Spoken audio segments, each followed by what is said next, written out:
Salam dayı. Salam, salam. Hoş geldiniz. Çox sağ olun.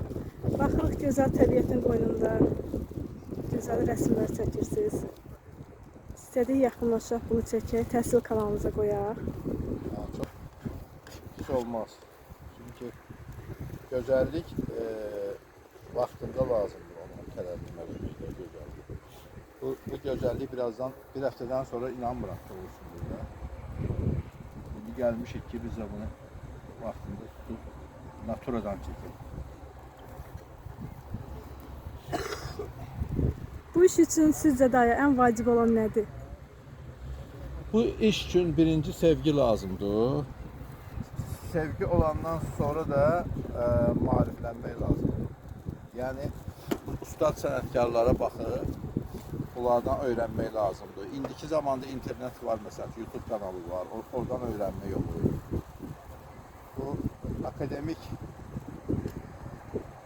təhsil biraz lazımdır. Yani əsas şeylər o ki, işləməyə rəhkarlıqdır. Məsələn, bu rəhkarlığın etüd variantıdır da. Plenerdə etüd. Plener açıq havaya deyirlər. Etüd isə birbaşa. Yəni bir var ki, bu yağlı boyadır. Yağlı boyanı bir neçə etapla işləmək olur. Quruda. Yəni bir etap işləyirsən, quruyur, üstündən ikincini vurursan. Ancaq bu bir dəfəyə işlənmiş etüd variantıdır. Amma bu variant demək olar 19-cu əsrin ikinci yarısından başlayır. İmpresyonist rəssamlardan qalıb bu.